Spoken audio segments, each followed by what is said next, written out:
Recuerdo que aquí en la mesa están ya los trofeos, los galardones que se van a entregar tanto del máster como de las comunicaciones, que vuelven a estar aquí en la mesa y que esta tarde con Gaby al frente se entregarán, ¿de acuerdo? Estamos a la espera de que llegue Irene Vallejo en cualquier momento. ¿Alguno de vosotros queréis que incluso firme algún libro? No va a haber ningún problema por su parte, estoy casi seguro.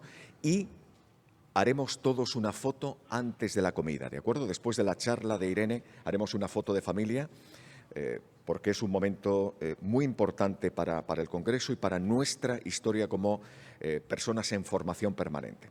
Así que vamos de nuevo con esta segunda parte de comunicaciones orales dentro de esta sexta edición de los premios Pablo Raez.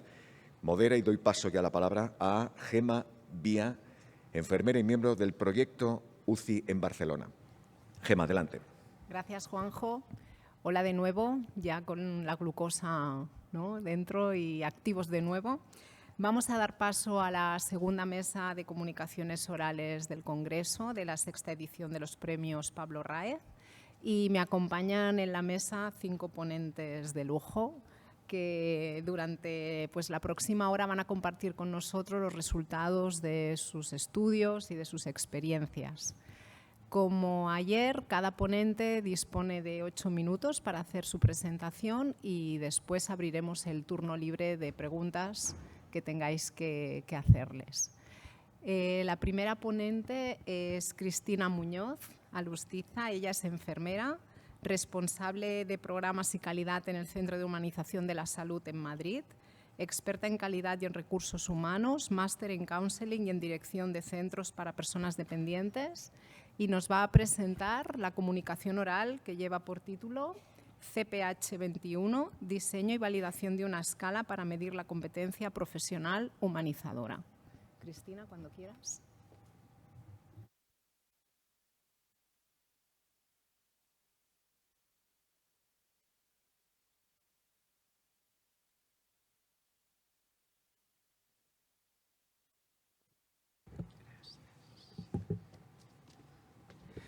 Ay, qué bien, qué contenta estoy, Gaby, de que nos deis entrada también a este centro de humanización que os quiere con mucho cariño. Gaby, desde que organizáramos las primeras jornadas del proyecto UCI en Torrejón, a ver crecer esta familia que tiene como propósito humanizar.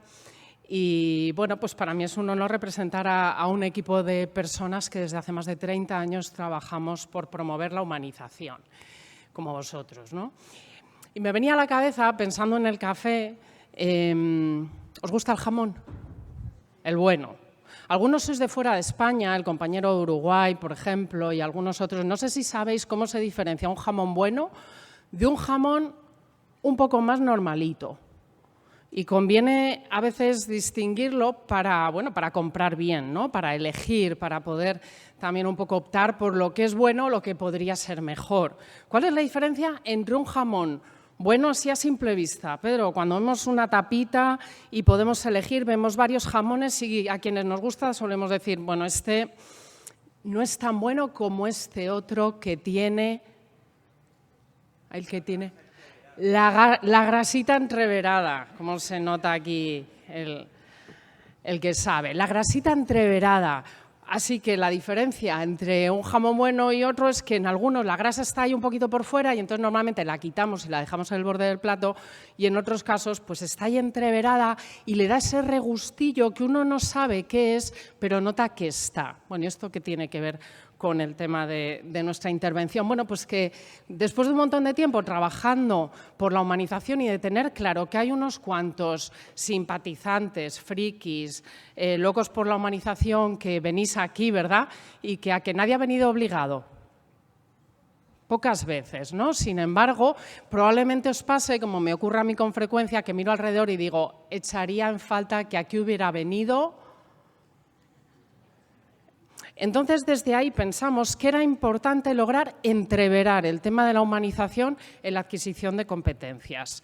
¿Cómo hacerlo? Pues desagregando estas competencias, y para eso pues empezamos a trabajar en un proceso que todavía sigue en proceso porque está en permanente actualización, pero partiendo de este concepto de la competencia blanda que se articula y que la vamos llamando de distintas maneras.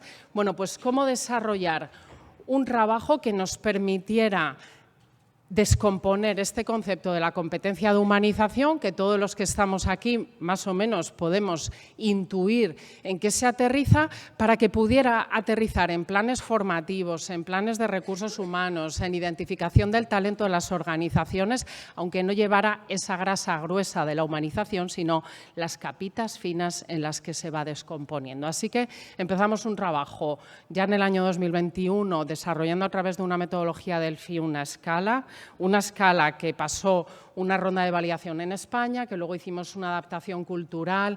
Hemos pasado esta escala también en América Latina, aprovechando un proyecto que tenemos en El Salvador. La voy a pasar deprisa para que, si tenéis interés, luego me contactéis o preguntemos, ¿no? Y lo que hicimos fue identificar al final 7 competencias que vimos que eran las claves en las cuales se podían desagregar los programas formativos, la medición de comportamientos, de habilidades en las personas, y que eran las que vemos ahí. Naturalmente hablábamos de la importancia del conocimiento científico-técnico, cada uno en su rol, es lo que más nos diferencia: enfermeros, médicos, fisioterapeutas, auxiliares de enfermería, personal administrativo, que también son profesionales de la salud y que también incluíamos en esto. Las habilidades y competencias en el ámbito de la relación, competencia en el ámbito de lo emocional, competencia ética, ojo con la competencia también espiritual, que en las validaciones era la que se nos quedaba casi ahí un poquito fuera de rango por ser menos considerada importante, sin embargo aquí estamos viendo que es clave. La competencia también cultural para poder trabajar en contextos de alta diversidad, y también nos salía como muy determinante la importancia también de que seamos conocedores de algunas metodologías de gestión que apliquen a nuestros puestos de trabajo, porque veíamos que también hay mucha demanda en que los profesionales seamos capaces de dar orientaciones que tienen que ver con los procedimientos y con los circuitos de salud. Bueno, pues a raíz de ahí seguimos avanzando un poquito en la validación. Allá hay un poco datos del trabajo que hicimos con muestras. Seguimos validando la versión que hicimos en 2023 porque hicimos una validación en El Salvador con adaptación cultural y queremos aportar algunas mejoras y seguir validando. Así que si alguien se quiere sumar a la validación, los profes y demás que hablabais ayer y demás, pues sería genial para aumentar muestra. Lo que sí que nos salía es que la escala actual tiene una alta fiabilidad, aunque es verdad que nos daba algunas diferencias de género, edad, lugar de trabajo, sobre las que estamos un poquito reflexionando. No sé si os habéis dado cuenta de que la mayor parte de las personas que venimos aquí tenemos un poco un sesgo. Me refiero, por ejemplo, a ponentes y conferenciantes. Hay mucha gente que procede de un contexto de instituciones privadas con un carácter ya humanista de base. Nuestro propósito es trabajar con las administraciones. De hecho, esto lo estamos trabajando mucho, por ejemplo, en Castilla-La Mancha con la Consejería de Sanidad, donde, apoyando en el plan de humanización, hemos desagregado las competencias y ahora estamos, por ejemplo, formando a nivel de formación profesional para que en formación profesional se articulen estos contenidos en los planes de estudio, y estamos haciendo cambio curricular en los planes de estudio para que lleguen a los institutos públicos, no solo a los que tengan, que por supuesto yo apoyo, nuestra entidad también es una entidad privada de corte humanista, pero para que llegue a todos esos que no vendrían si no estuvieran interpelados en participar. Bueno, como conclusiones vimos que efectivamente esta escala nos permite un nivel de fiabilidad y un acercamiento útil a lo que podría entenderse como la competencia humanizadora. También veíamos algunos límites que luego los podemos comentar, ¿no? Tenemos algunas líneas abiertas, ¿no? Por ejemplo, si se está infravalorando la importancia de la competencia cultural, ética y espiritual, que era la que nos salía con menos reconocimiento por parte de las personas que participaron, ¿no? Y nos parecía que esto podía tener que ver con menos sensibilidad hacia el tema. También vimos que había algunos sesgos, por ejemplo, también en lo que eran preguntas de autopercepción, porque otras eran de percepción externa. La gente tiende a autopercibirse, en particular las mujeres, con mucha más competencia en estas capacidades blandas que los hombres. Y, bueno, esto son curiosidades, ¿no? Y luego vimos pues, la importancia que puede tener, y es la última diapo para cerrar, la aplicación de esto, ¿no? La aplicación de esto para la gestión de talento, como estamos apoyando en algunas organizaciones. Hablaba, por ejemplo, de FP. También aquí en Aragón, un centro de formación profesional se ha interesado por ir trabajando en los diseños curriculares de FP, que ahora mismo con la nueva ley se pueden modificar para internalizar competencias de humanización dentro del currículo formativo y de las asignaturas técnicas, también en los grados universitarios, como dentro, como la grasita del jamón, como asignaturas técnicas, sin quitar que se puedan añadir asignaturas per se en temas humanistas.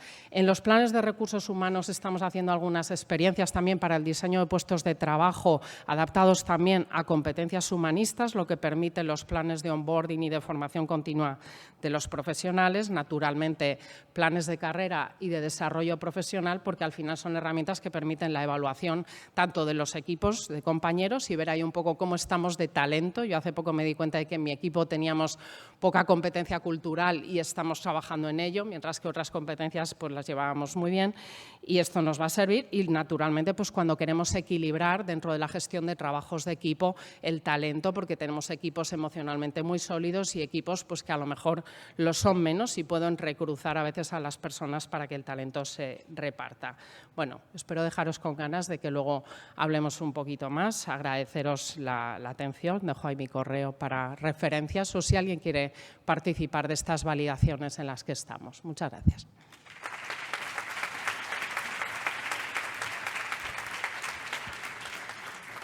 Gracias, Cristina. La segunda ponente de la mesa es Madalen Díaz. Ella es técnico superior de organización y responsable de comunicación del Hospital Santa Marina de Osakidetza en Bilbao, presidenta del Comité de Humanización del Centro e impulsora de varios proyectos de humanización en el hospital, y nos presenta la comunicación que lleva por título Experiencias, percepciones y emociones de pacientes crónicos hospitalizados tras un programa de intervención musical. Cuando quieras.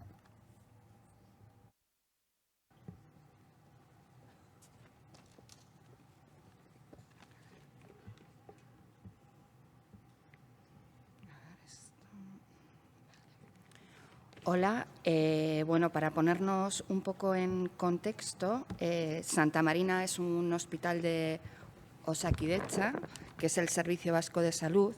Somos especialistas en pacientes crónicos, pluripatológicos y en cuidados paliativos. Tenemos una dotación de 220 camas de hospitalización y un servicio de urgencias. En su origen, hace casi 100 años, Santa Marina se creó como un hospital antituberculoso y es un centro que ha sabido adaptarse a los nuevos tiempos, respondiendo a las necesidades de las personas en cada momento, manteniendo siempre su misión de curar y cuidar. Es curioso que en aquellos tiempos ya se utilizaba la música como entretenimiento y como recurso para hacer más llevaderas las largas estancias hospitalarias que suponía aquella enfermedad. Las características de nuestros pacientes, que la edad media es 86 años, hacen que la humanización sea parte de nuestro ADN. Teniendo en cuenta que las intervenciones musicales ya habían demostrado beneficios en el estado de ánimo y en la reducción del estrés, decidimos investigar desde una perspectiva cualitativa menos explorada hasta el momento. El objetivo del estudio era comprender las experiencias, percepciones y emociones de pacientes con enfermedades crónicas hospitalizados que participaron en un programa de microconciertos durante su estancia hospitalaria. Se realizaron entrevistas semiestructuradas a 21 pacientes seleccionados mediante muestreo intencional. Los conciertos de 20 minutos se ofrecieron 3 veces por semana y se adaptaron a las preferencias musicales de los participantes. El análisis identificó 4 categorías principales: bienestar emocional y cognitivo, aspectos operativos de la intervención, evaluación personal y propuestas de mejora. En cuanto al primer aspecto, bienestar emocional y cognitivo, los pacientes reportaron mejoras en el ánimo, estímulo cognitivo y evocación de recuerdos positivos. En cuanto a los aspectos operativos, destacó la percepción positiva sobre la duración y la frecuencia de los microconciertos. Algunos sugirieron el incorporar el formato grupal. En la evaluación personal, la figura de la intérprete fue clave por su profesionalidad, empatía y capacidad de conectar con las personas. Y luego, como propuestas de mejora, fue el extenderlo al resto del hospital e incluir otras actividades. Teniendo en cuenta todas las aportaciones recogidas, se pasó a realizar los microconciertos individuales 2 veces por semana y uno grupal los viernes por la tarde durante 1 hora. También se ha extendido este servicio a todos los pacientes del hospital. Los conciertos grupales han permitido más conexión social entre pacientes y acompañantes. De hecho, la música a menudo une a las personas, ya sea en conciertos, en festivales e incluso compartiendo canciones. Sin música, seguramente podría haber menos oportunidades de crear lazos y de compartir experiencias. Esta iniciativa tuvo bastante repercusión en el País Vasco e incluso se hicieron eco en la televisión, en Euskal Telebista, que es el canal autonómico de allí, salió en las noticias. Y como dicen que una imagen vale más que 1000 palabras, pues este pequeño vídeo de lo que se emitió en la tele os va a ilustrar muy bien lo que hacemos con los pacientes y el impacto que tienen pacientes y acompañantes. Ay, no se oye.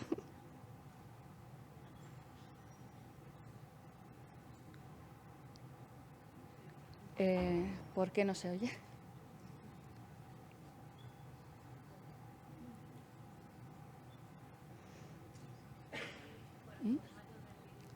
No, pero en casa se oye.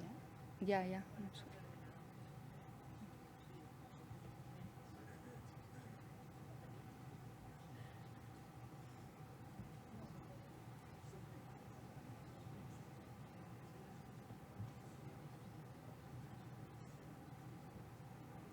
Bueno, pues una pena que no podáis escuchar cómo interactúan los pacientes y la intérprete y, bueno, se explica un poquito cómo se hizo el estudio.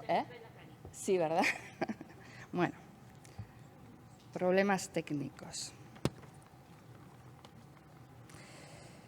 El proyecto ha sido un éxito. Estamos seguros que este lenguaje universal y del alma, que es la música, es capaz de despertar emociones, sensaciones y recuerdos únicos. Como anécdota, ya casi finalizando, pues decir que hay estudios que demuestran que la música no solo impacta en los seres humanos, parece que impacta en el resto de seres vivos, que las vacas dan más leche si escuchan sonatas de Mozart y que las plantas florecen mejor si tienen música de fondo. Y ya para finalizar, como enseñanza, como área de mejora después de todo el estudio, pues hemos detectado la necesidad de ampliar las actividades lúdicas que proporcionen bienestar emocional y reduzcan el estrés que supone la estancia hospitalaria. Muchas gracias.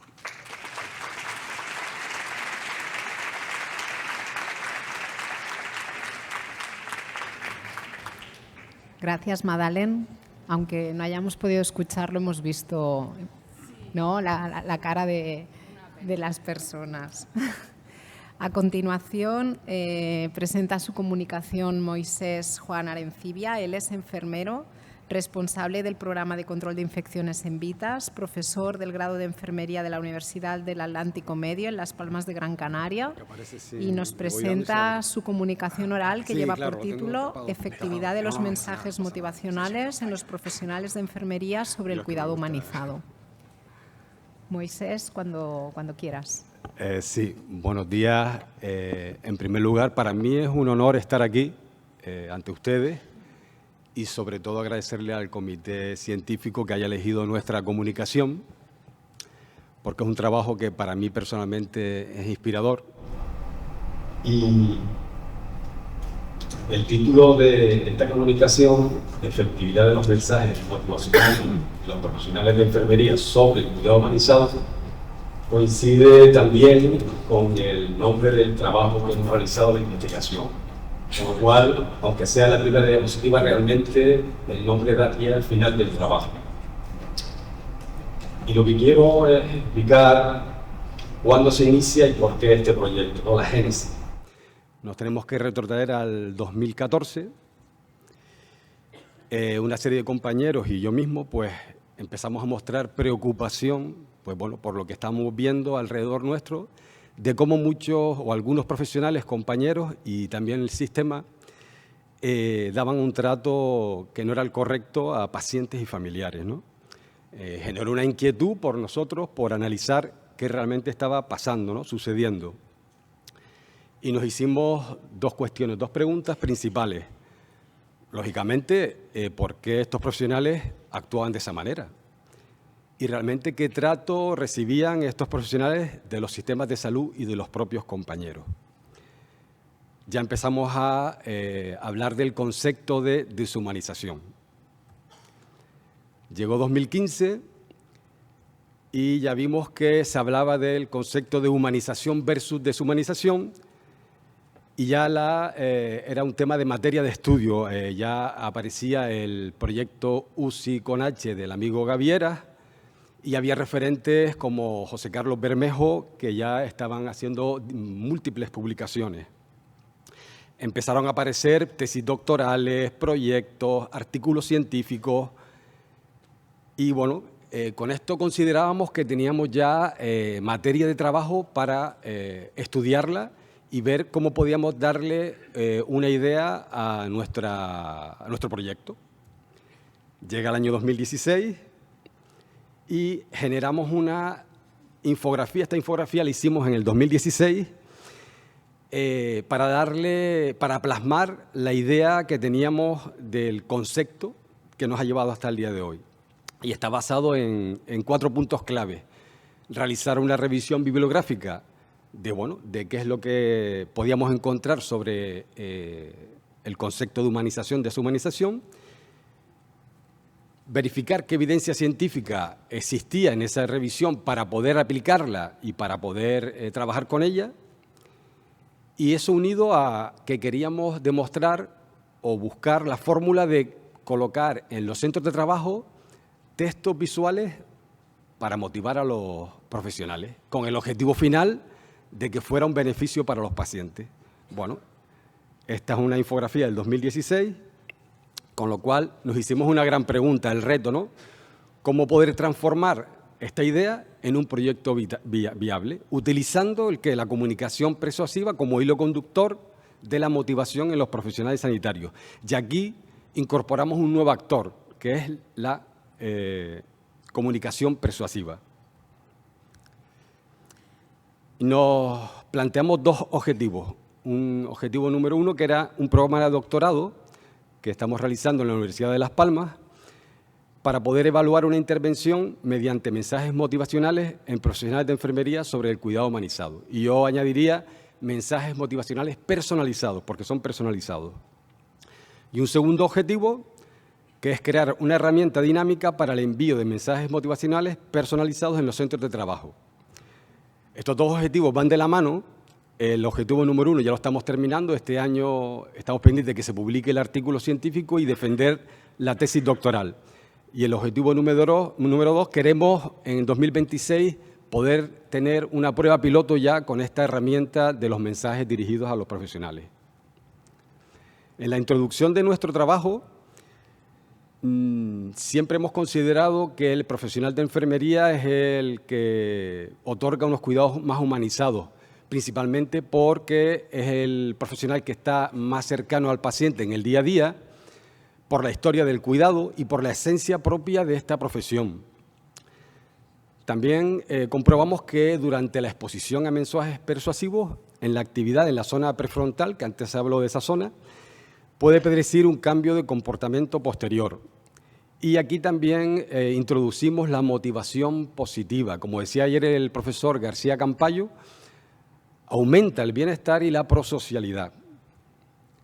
Con lo cual, el objetivo de nuestro trabajo era evaluar la efectividad de los mensajes en los profesionales de enfermería como mejora en la sensibilización del cuidado humanizado.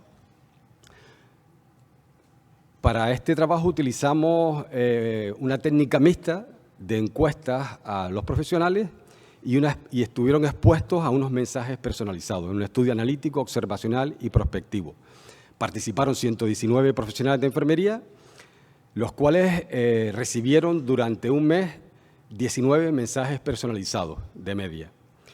Y realizaron la encuesta 3 veces. La realizaron antes del inicio de recibir los mensajes para saber desde qué valores partíamos, después de la exposición a los mensajes para ver si tenían efectividad o no, y una última encuesta otra vez a los 6 meses para ver cómo iban los resultados. Como requisitos indispensables tenían que ser profesionales que en el día a día de su trabajo estuvieran trato con los pacientes, lógicamente, y que tuvieran una antigüedad como mínimo trabajando de 1 año. En la elaboración de los mensajes personalizados nos costó bastante, pero bueno, conseguimos mediante la evidencia científica crear esos 19 mensajes y fueron específicos para los profesionales de enfermería y personalizados. En la escala que utilizamos para medir ese cuidado humanizado se valoraban 5 dimensiones y una dimensión total que se llama humanización. En estas 3 primeras dimensiones, que es disposición al optimismo, sociabilidad y comprensión emocional, en azul se ve el valor inicial, el valor con el que partíamos antes de estar expuestos a los mensajes. En verde, una vez que fueron expuestos, y en marrón, a los 6 meses. Como vemos,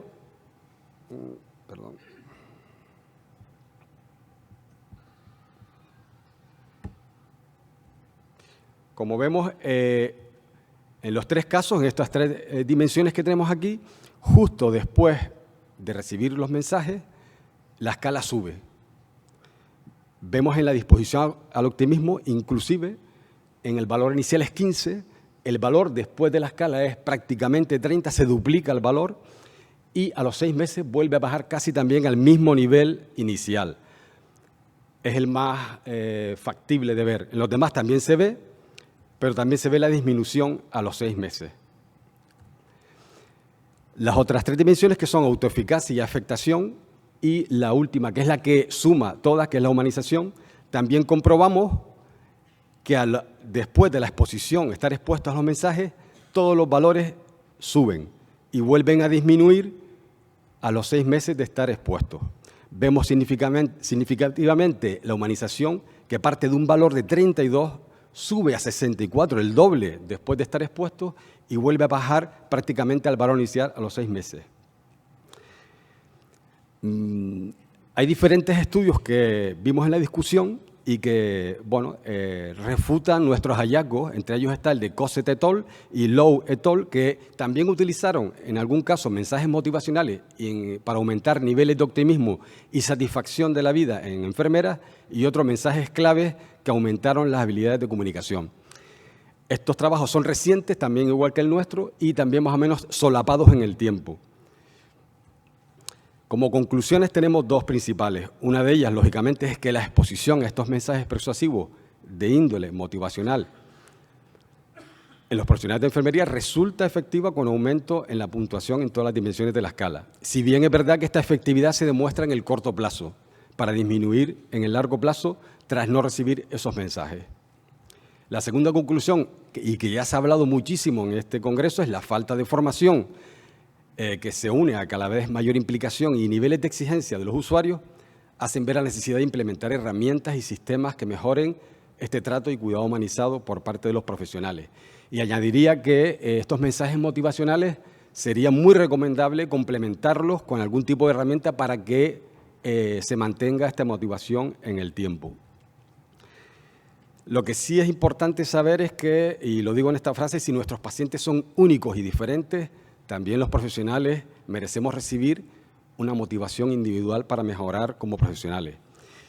Aquí les dejo mis datos por si alguien quiere saber algo más o ponerse en contacto conmigo y, bueno, agradecerles profundamente su atención y, bueno, yo espero que el año que viene, si ya tenemos la herramienta puesta en marcha, pues poderla también traer y exponer cómo ha ido. Muchas gracias y muy amable.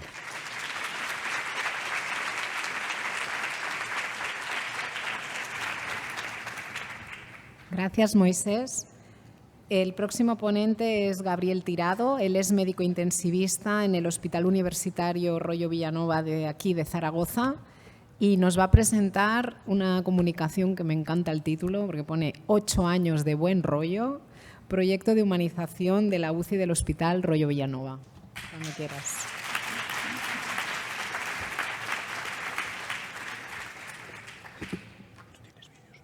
Sí. Bueno, mientras aquí... vale. Buenos días. Lo primero de todo, estoy muy honrado y acomplejado también de estar aquí, que me hayáis seleccionado esta comunicación, porque lo mío no es un proyecto de investigación, no es un estudio, es una experiencia y quiero aprovechar para dar mi agradecimiento y me quito el sombrero a todos los que, además de humanizar, quitáis tiempo de estar con vuestras familias para estudiar, trabajar y hacer todos estos artículos que nos dan armas a los que no publicamos para intentar convencer a los demás que esto, además de ser bueno, es lo mejor. Vale, o sea que muchísimas gracias a todos vosotros. Bueno, yo es que no tengo capacidad para publicar, realmente lo he intentado, pero no tengo capacidad, tengo cierta capacidad para contar historias, entonces como dijo ayer el maestro Pepín, ¿qué queréis? ¿Estudio, investigación o historieta? Historieta. Vale, pues sí, esto es una historia real, pues que ocurre aquí en Zaragoza. Este es el Hospital Rollo Villanova, para los que no seáis de aquí, este es el hermano pequeño de los hospitales de aquí de Zaragoza. Como buen hermano pequeño, pues esta es la UCI, que se ve desde ahí fuera. Como buen hermano pequeño, bueno, en este caso no somos los mimados, bueno, tampoco los otros creo que estén mimados, pero sí que el ser pequeño y estar ahí lejos pues nos permite hacer cosas que, como no se enteran, pues nos dejan hacerlos, ¿vale? Esta es nuestra UCI, es una UCI de 10 camas, polivalente y demás. Y que pues hace ya 8 años, pues por culpa de unos que yo creo que os sonarán las caras, que realmente nos marcaron, aparte de muchísimas cosas, pero nos marcaron una cosa que es, nos hicieron ver que la frase más dañina, que creo yo que funciona mucho en nuestro sistema sanitario, pues que eso de que aquí siempre lo hemos hecho así, pues nos ayudaran a entender que por qué siempre había que hacerlo así, por qué hay que hacerlo de esta manera. Entonces, pues bueno, en el año 2016, además el otro día revisé y fue el día de la lotería de Navidad, yo creo que debió ser la frase de que no cabe el año sin que nos reunamos una vez. Entonces nos reunimos el 22 de diciembre, un grupo de profesionales, creamos el grupo de humanización de la UCI con 5 auxiliares, 6 enfermeras, 2 médicos y que, vuelvo otra vez, los de las manitas nos marcaron el camino de lo que teníamos que hacer, porque claro, cuando empiezas al principio no sabes lo que tienes que hacer. Y bueno, nos empezamos a reunir, nos empezamos a juntar. Yo creo que es fundamental para los que empecéis en esto, muchos de los que estáis aquí, todo lo que voy a contar lo hacéis mucho más veces y mucho mejor que nosotros, pero igual hay alguno que todavía no ha empezado. Nos juntábamos en los cuales la opinión de todos era válida, o sea, todos hablaban, todos opinaban, todos eso, y vale la opinión del auxiliar, de la enfermera, del médico, vale todo lo mismo, ¿vale? Entonces, pues bueno, al principio pues nos costó un poquito, ya sabéis que hay gente que estas cosas no les gustan y solo les gustan este tipo de familias. en las UCIs. Y bueno, y nos pusimos en el 2017, abrimos las puertas de las UCIs, aumentamos el horario de visitas, eliminamos barreras, quitamos las batas. Bueno, luego vino ya el COVID y nos lo fastidió. Pero bueno, empezamos a intentar mejorar el bienestar del paciente, haciéndole todo eso que él tiene en su casa y que pierde cuando está ingresado en una UCI. Pues bueno, conseguimos tablets, conseguimos televisiones. Bueno, nos podéis imaginar la ilusión que nos hacía porque las pagábamos con nuestro dinero, con cosas que hacíamos. Nuestras teles, pues ahí lo tenéis viendo a Rafa Nadal. Tuvimos alguna actuación musical, a ver si entra el vídeo. No, pero yo tengo una solución.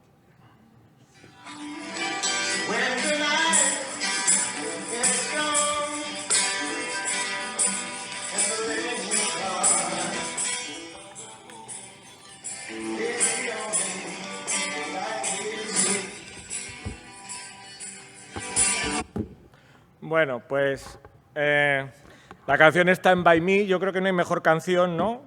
Para esto, a ver si viene esto. Bueno, pues para que vean lo que facilita luego las instituciones, esta actuación acabó en las Cortes de Aragón con una pregunta de la oposición al gobierno, al consejero, de que si esto le parecía correcto que un grupo de rock actuara en una UCI.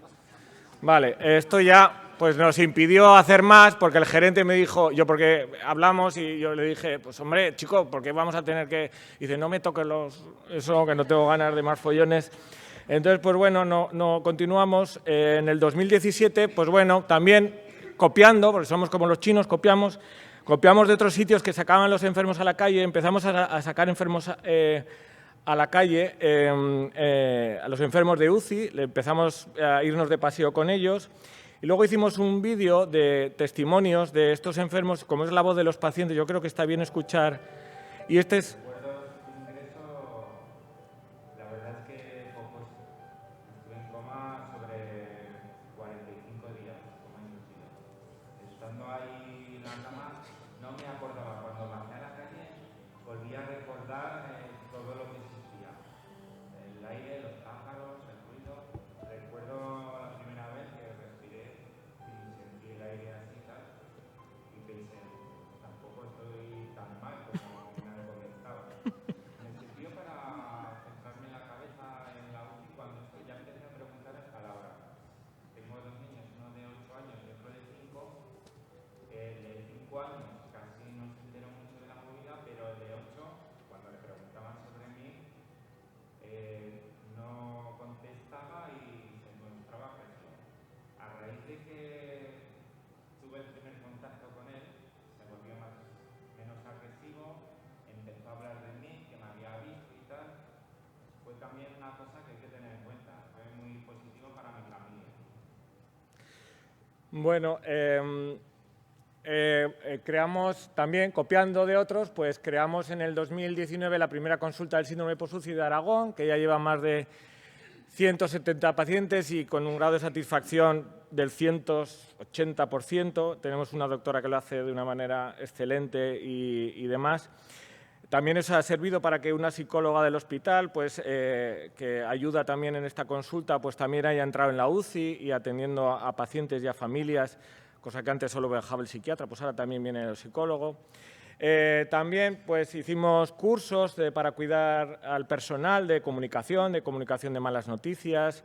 Hicimos terapias de grupo, de apoyo emocional, talleres de manejo de la ansiedad, esto principalmente en el COVID. Yo creo que esto, autocrítica, tendríamos que haber hecho más o tenemos que hacer más de estas cosas. En el año 2017 hicimos un estudio, sí, alguna vez sí hacemos un estudio, fenomenológico de la experiencia vital de los familiares fallecidos en unidad de cuidados intensivos, en las cuales pues, les llamábamos, una enfermera les llamaba, pasado un tiempo, les mandaba una encuesta, hablaba con ellos para intentar aprender de lo que hacíamos mal cuando fallecían nuestros pacientes. Y la verdad que cambiamos muchas cosas, ahora les permitimos que estén todos los que quieran, todo el tiempo que quieran, cuando una persona pues se prevé que va a fallecer. En el año 2020 hicimos el primer Death Café, esto puede salir, pero bueno, el primer Death Café de aquí de Aragón, pues bueno, fue junto con la Fundación Vivir un Buen Morir, pues es un entorno en el cual profesionales, pacientes, familiares y demás hablan de la muerte, como han comentado antes, de hay que introducir la muerte en nuestra sociedad, hablar de ella. Y luego veis ya esta ciudad que me cambió la vida, bueno, me cambió la vida a mí, os cambió a todos la vida. Pues ya sabéis lo que trajo la prohibición de las visitas y demás, pero nosotros, como ya os digo que somos el hermano pequeño, hacemos lo que nos sale a las narices, pues nosotros les dejamos entrar, salvo el primer golpe de las primeras semanas, pero luego ya les dejamos entrar a las familias, los vestíamos. Además, estoy encantado porque esto fue una cosa que partió de los profesionales que allí trabajaban. Y bueno, y este es un vídeo que no es público ni nada, esto es una familia que nos lo envió a motu propio, que es la primera vez que lo pongo, en la cual su padre falleció y nos trasladaron esto, y yo creo que es importante saber lo que sufrió todas estas familias. Espera.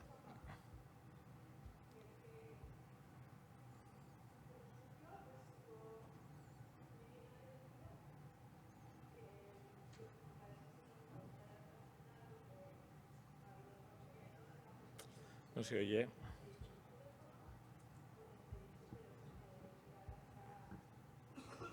Espera. Perdón, pero es...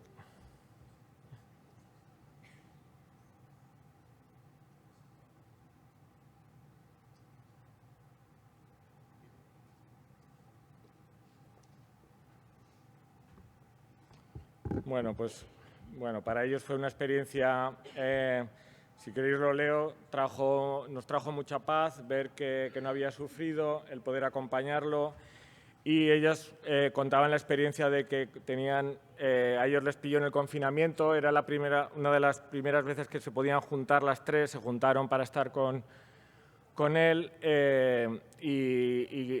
y conocían familias que no habían podido acompañar a sus familiares que habían fallecido, y eso les ayudó mucho a superar el duelo y demás.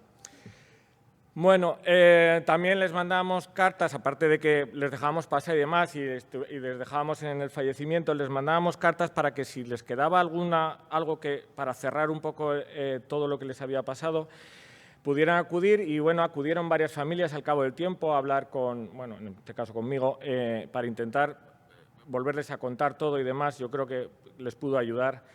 Y luego, pues cuando pasó todo esto, limpiamos la UCI, nos pusimos a decorarla un poquito, pusimos estas cosas para que fuera una vida un poquito más bonita. Se siguen desorientando, lo que pasa que ahora piensan que están en la montaña y en la playa. Hicimos nuestras propias infografías para explicar a las familias cosas sencillas de cuando entran, que es un monitor, que son bombas de infusión y demás. Un esquema de todo lo que es el día en una UCI también, para que entiendan qué es lo que hacemos todo el día. También carteles para nosotros, para recordarnos que cada poco que nos retrasamos es mucho para las familias. Que la tiro para atrás y hacer la foto. Y luego este que me gusta mucho también, porque esto es el equipo de la UCI del Rollo, en el cual es un círculo en el que todos tienen la misma importancia, el equipo de limpieza, el equipo médico, los auxiliares, la enfermería, los celadores y luego otros personales del hospital que vienen también a ayudarnos. Yo creo que es fundamental. Y luego también unos chicos que nos vinieron del Colegio Cristo Rey y nos decoraron la UCI, y ya veréis qué chula nos queda. También hacemos talleres para familiares de pacientes en UCI cada 2 o 3 semanas. Se apuntan en un formulario, vienen, les explicamos lo que es una UCI. Hemos multiplicado los folletos, hemos creado una guía de información a familiares, pizarras biográficas para cada box, para explicarles pues, el día a día, los gustos de cada uno, frases en rumano de los pacientes, este sistema de comunicación asistida, que bueno, alguna vez hay veces que cuesta, pero bueno, y hemos empezado con algún diario de UCI. Vale. Yo, como estudio de investigación, estos son los únicos resultados que he encontrado. Estos son, imagino que muchos haréis encuestas de satisfacción. Pues bueno, siempre hay un texto libre al final. Pues yo he cogido todos los textos libres de todas las encuestas de satisfacción de todos estos años, los he metido en la batidora y esto, digamos, es como una especie de histograma de las palabras que más ponen. Gracias, buena, bueno, pues estos son nuestros resultados. Esto, pues bueno, han sido 8 años de un grupo que han pasado casi 40 profesionales, pero sobre todo ha sido gracias a la generosidad del resto del equipo, que son magníficos, que, bueno, yo lo siento, pero yo trabajo con el Dream Team del intensivismo, yo siento por los demás. Y nada, y solo deciros que muchas gracias y estamos mirando al futuro y a que se nos ocurran más cosas para seguir haciendo.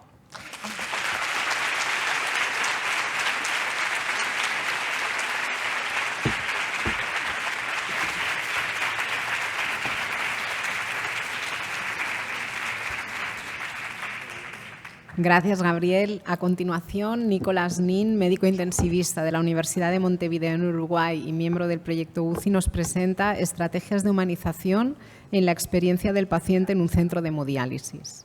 Cuando quieras, Nico.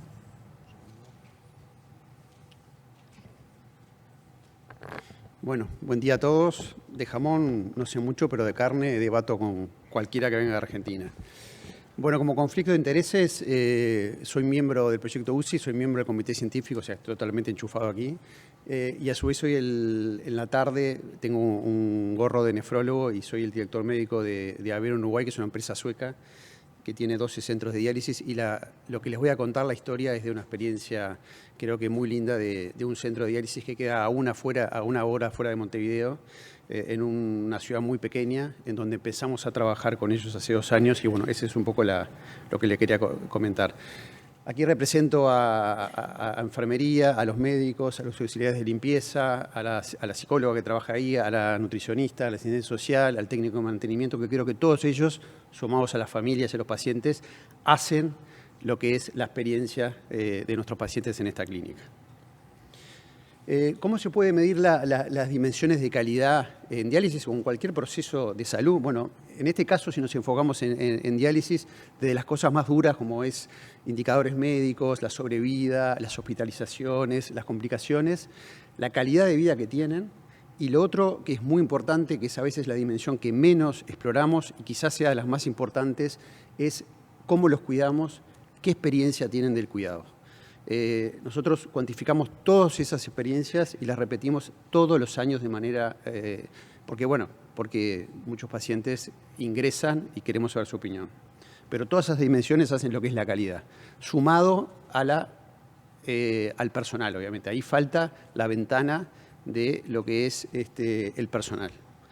Bueno, ¿por qué es la satisfacción de los pacientes y sobre todo qué es la satisfacción de un paciente en diálisis? Como ven, es un conjunto de interacciones de un paciente que tiene con los equipos clínicos, el entorno físico, cómo lo acompañamos, cómo lo tratamos, cuál es la percepción que tiene en cuanto a su calidad, dignidad, seguridad y bienestar.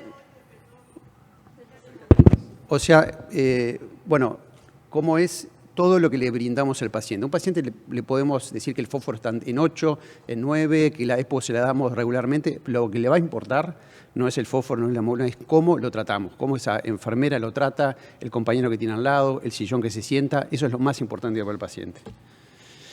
Componentes claves de la experiencia de un paciente en diálisis, como ven ahí, la relación con el equipo de salud es fundamental. Es su familia durante 3 veces por semana, 4 horas. Aspectos emocionales y psicológicos, porque viene con mucha carga familiar, mucha carga de una enfermedad crónica, que en el 80-90% no pueden trabajar por esa enfermedad. El entorno físico, la continuación del cuidado es muy importante. Si después se tiene que hospitalizar, que realmente haya una continuidad del cuidado, el impacto de la vida cotidiana y el acceso y la equidad que tenga ese centro de diálisis. ¿Cómo medimos esto? Bueno, en hemodiálisis hay pocas cuantificaciones de lo que es la percepción del cuidado del paciente. Se puede hacer en encuestas estructuradas, hay algunas, todas americanas, entrevistas cualitativas o focus group, plataformas digitales o indicadores de experiencia y satisfacción adaptados al contexto renal, que en este caso fue lo que aplicamos. El objetivo en realidad era evaluar el impacto de la percepción y la experiencia de los pacientes durante 2 años, al principio cuando empezamos a trabajar en esa clínica que había bastantes problemas organizacionales, y al año para ver realmente si había mejoras o no había mejoras y entender lo que le estaba pasando a los pacientes en cuanto a la experiencia. Se diseñó un modelo de intervención. Primero fue un cambio de liderazgo, cambiamos la jefatura de enfermería y la jefatura médica. Actividad de experiencia del paciente, que ahora vamos a ver, lo hacemos en todas las clínicas, pero en esa clínica no había actividades y empezamos con las actividades. Y después comparamos los resultados con herramientas más objetivas antes y después de esta intervención. En cuanto a iniciativas de experiencia del paciente, tenemos muchas: escucha activa, programas de huertas domiciliarias para pacientes, tenemos un programa de accesibilidad laboral, un programa de educación física, biblioteca, musicoterapia, etcétera, etcétera. Tenemos un nefrólogo que es uno de los mejores bandoneonistas y toca tango en las clínicas. O sea que muchas intervenciones lúdicas, interesantes, sumadas a algunos programas de educación física. Todo eso se empezó a implementar. Acá hay algunas imágenes, eso es como se les enseña la huerta, que creo que es fundamental, tocar con las manos, actividades intelectuales, de ir a, por ejemplo, es un museo de Uruguay, etcétera, etcétera. ¿Cómo cuantificamos esto? Tenemos 3 scores. Uno, score neto de promotores, que en realidad no viene de la parte médica, viene de atención al cliente. ¿Ah? Otro es encuesta de percepción del cuidado, que está totalmente enfocado en diálisis, y lo otro son preguntas abiertas, anónimas, que puede decir lo que quiera. No me gusta el sillón, no me gusta la comida, no me gusta el médico, etcétera, etcétera. Todas esas preguntas abiertas, una por una, las escuchamos todo el equipo. El score neto, esto que le decía, mide cómo una empresa es percibida por sus clientes. En realidad está hecho para el mundo empresarial. Y es un score que va del 0 al 10. Es una pregunta sola. ¿Usted recomendaría esta clínica? ¿Ah? Con 5 preguntas. Y de esa pregunta surgen los promotores, los que responden con una puntuación alta, que promueven, que eso es verde, los pasivos, que la verdad que ni chicha ni limonada, o los detractores. O sea que primera herramienta que tenemos de cuantificación. La segunda es enfocada a lo que hacemos. Cómo nos comunicamos y los escuchamos, qué apoyo les damos, qué información le damos de la enfermedad, cómo nos implicamos en la enfermedad con ellos y las familias, el respeto y el cuidado de la dignidad, si se les brinda transporte de calidad, y la calidad, la limpieza, la merienda, el sillón, que es fundamental. ¿Ahí? ¿Me escucha mejor ahí? Bueno, de los resultados del antes y el después, a izquierda ven el primer año, y como ven son rojo la cantidad de detractores, casi un 70% de detractores. Nunca en una clínica habíamos tenido más de un 5% de detractores. O sea que en realidad la experiencia de los pacientes venía siendo muy mala. Promotores en verde, muy poquitos. Pasamos de un score de menos 54 a más 92 en un año. Como ven, un resultado bastante impactante. En cuanto a lo que es la percepción del cuidado, donde se tienen todas esas dimensiones, miren en el score verde comparado con el azul, cómo se mejoró en la mayoría de los ítems, y eso hay mucho trabajo atrás de eso, mucho trabajo de enfermería, de cómo son las punciones, de la dignidad, etcétera, etcétera. Mucho trabajo en equipo para poder tener esas barras verdes, como ven a la derecha, de una mejora francamente significativa, preguntando todas estas dimensiones, que es lo fundamental para los pacientes en diálisis. Como conclusiones, un cambio de liderazgo positivo, el trabajo en equipo, la implementación de estrategias para mejorar el bienestar de los pacientes, demostraron un cambio, como vieron, radical. ¿Qué es lo importante de esto? Que hay que tener herramientas, hagamos lo que hagamos en salud, para medir la percepción de cómo los cuidamos, el bienestar del paciente y de la familia. O sea que lo más importante es tener herramientas. En diálisis había muy pocas herramientas, muchas vienen de la atención al usuario, digamos, de experiencias de clientes, no de pacientes, pero en ese contexto creo que estas guías y este manual es un antes y un después, porque realmente ahora vamos a tener un estandarizado realmente a través de un grupo multidisciplinario que lo pensó y basado en la evidencia de estas cosas que antes hacíamos, basadas sobre todo en el cliente. Ahora vamos a tener este manual que creo que desde ayer ya está publicado, y se los recomiendo obviamente que los que trabajan en hemodiálisis lo lean y lo apliquen, y bueno, muy agradecido de poder participar en este manual. Y esto es así. Como yo le decía, a un paciente le podemos poner la mejor máquina de diálisis, podemos hacerle el mejor tratamiento, pero lo que le va a importar es cómo lo trata la enfermera, cómo lo trata el médico, la auxiliar de limpieza, el compañero al lado, el sillón y la comida. Bueno, esto es Uruguay, muy lindo para que lo vean, Punta del Este. Muchas gracias.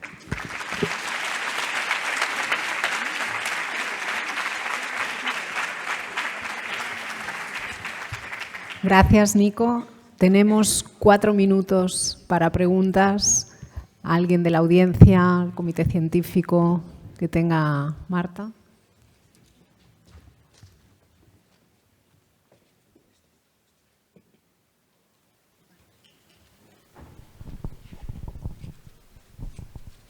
Hola, buenas tardes. Hola, sí. En primer de todo, pues nada, agradecer a todas las personas que nos han hecho partícipes de todo lo que se está haciendo, y estar aquí escuchando y evaluando estas comunicaciones es para nosotros un honor. Mi pregunta iría centrada a Cristina. La verdad es que no sé si ha sido por lo deprisa que pasan aquí las cosas, ¿no? Estos 8 minutitos que tenemos, pero de las 7 dimensiones que tiene el instrumento, 6 de ellas tienen valores así con una fiabilidad un poquito bajita para lo que, ¿no?, los índices de fiabilidad nos están diciendo, y solo hay una dimensión superior a 0,7. No sé si podrías explicarnos a qué piensas que puede ser debido, o si os han sorprendido también estos resultados.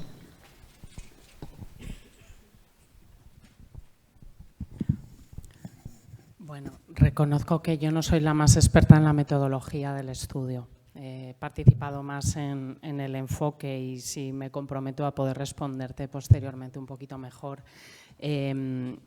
Lo que el equipo me reportaba es que efectivamente la validación podía ser suficiente para continuar el proceso.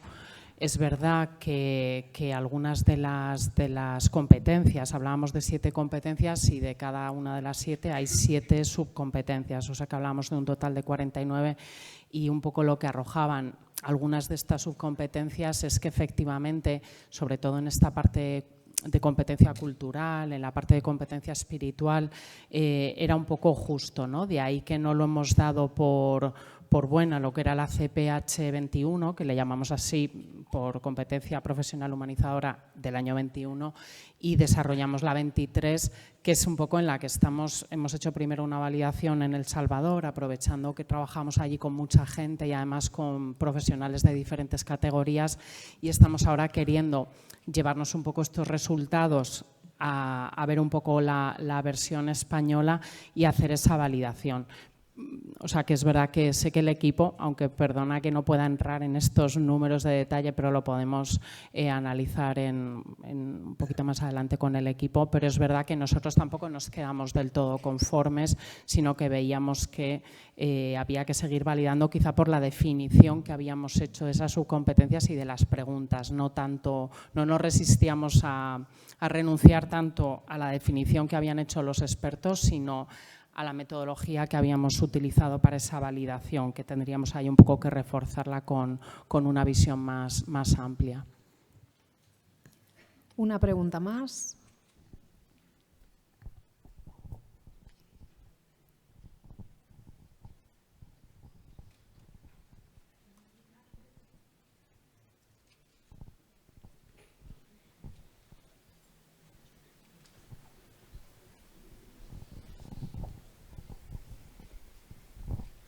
Hola, bueno, felicitaros por los trabajos. Yo soy Paco, vengo de Barcelona, del Hospital de Mollet.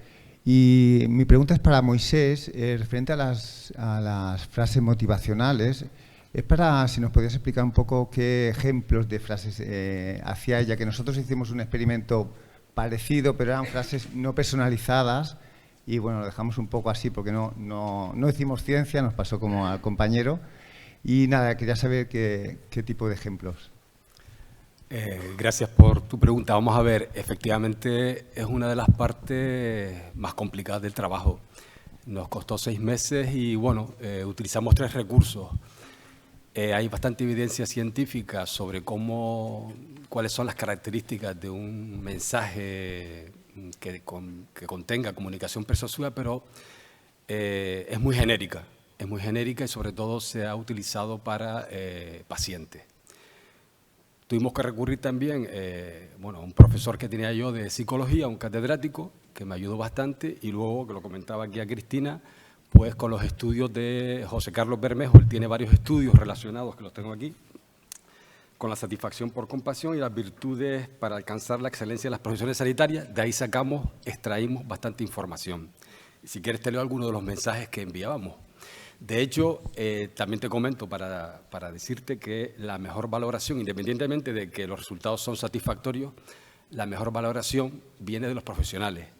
No lo comenté porque son 8 minutos, durante un mes estabas recibiendo un mensaje, que ahora leeré alguno de ellos, cada vez que entrabas al turno, fuera por la mañana, por la tarde o por la noche.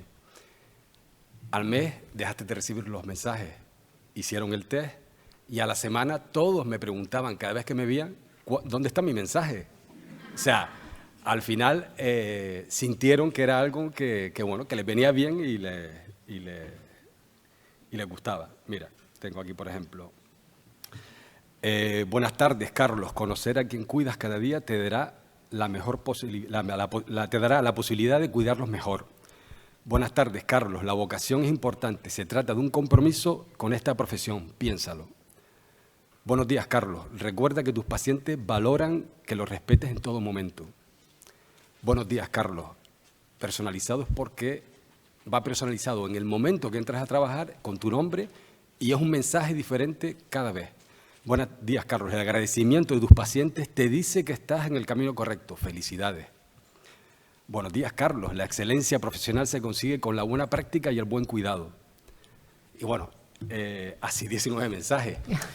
Y efectivamente nos costó bastante porque conseguir aunar que fuera dirigido hacia estos profesionales, que fuera motivante y que fuera personalizado, pues bueno, pues fue una de las tareas más complicadas. Gracias, Moisés. Ya estamos fuera de tiempo, así que solo me queda agradecer a los ponentes su generosidad por compartir con nosotros los resultados de su estudio y animar al resto de la audiencia a presentar los resultados de sus trabajos y las experiencias en sus hospitales en los próximos congresos.